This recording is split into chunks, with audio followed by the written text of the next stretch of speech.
Get to some updates here. Now, once again, we don't know if this is weather related, but we're seeing those power outages climb in the Charlotte area. Yeah, it's now up to about 13,000. I'm just checking right now. The Duke Energy power outage maps of 13,000 people, as Vanessa alluded to. Not exactly sure why. We did hear the thunder outside, so lightning, I'm sure, didn't follow too far. Yeah, and the problem is a lot of the linemen will not be able to get out there to work on those lines if they are down until the lightning clears. Look at the views we have from our Dallas camera. This is looking back towards Charlotte from our Mr. Sparky Carolina camera. So what you're seeing is the rain shaft of a pretty good downpour right to the east of where the camera is. So this is between Dallas and basically about Belmont right now. And you see, sometimes we watch for this, the bell out or that flaring. That means we're probably getting a downburst or strong winds because the winds will push the rain out and it sometimes will curl up on the ends. But that's a pretty heavy downpour and certainly likely some gusty winds associated with that cell as well as we look off towards the east from Dallas right now. But we've got numerous showers and storms out there from eastern Mecklenburg County into Union County.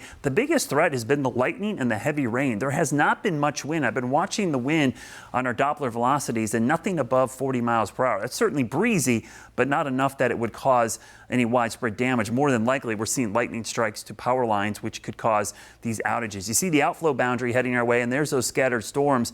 These outflow boundaries are these rushes of cool air. The storm is building up and collapsing. It rushes out cool air and acts like a mini cool front. These will collide with one another and actually create more storms. And we're starting to see that happen to the north of Charlotte as these cells are drifting north very slowly. So they're going to rain themselves out fairly quickly. And some of the totals have been impressive. This one little spot on 74 near Indian Trail, the radar estimates about 4.5 inches of rain. Haven't seen any flood reports, so that might be a little overdone, but certainly a lot of rain in a very short period of time as these are drifting to the north. There's new showers to the south with this outflow boundary drifting north, and that outflow boundary is likely going to keep storms going on for a while there as it drifts out of the Midlands of South Carolina. Outflow boundaries are this cool pool of air. When the rain comes down, it's coming from 20, 30,000 feet up, so the air is cold, the rain is evaporating, creating a pool of cool air that rushes out in all directions and acts like a mini cool front. There's gusty winds associated with it. When that runs into the hot, humid air that hasn't seen a storm yet, that causes new storms to develop,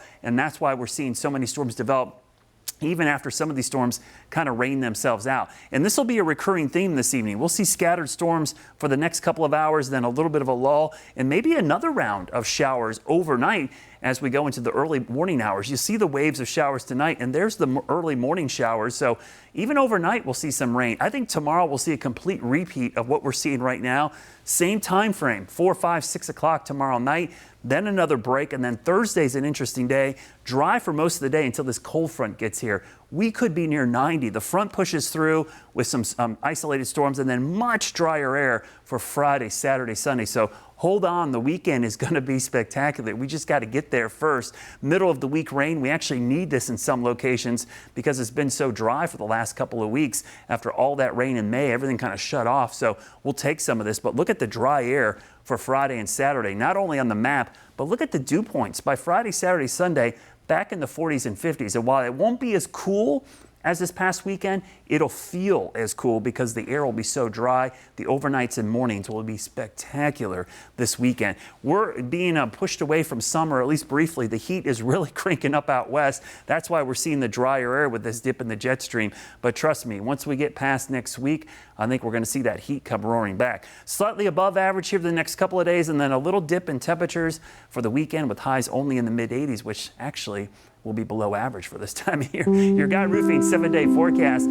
Temperatures spike on Thursday, but look at the weekend forecast. Mid-80s, morning lows in the 50s and 60s. The 10-day forecast shows temperatures pretty much staying in the mid-80s through the middle of next week.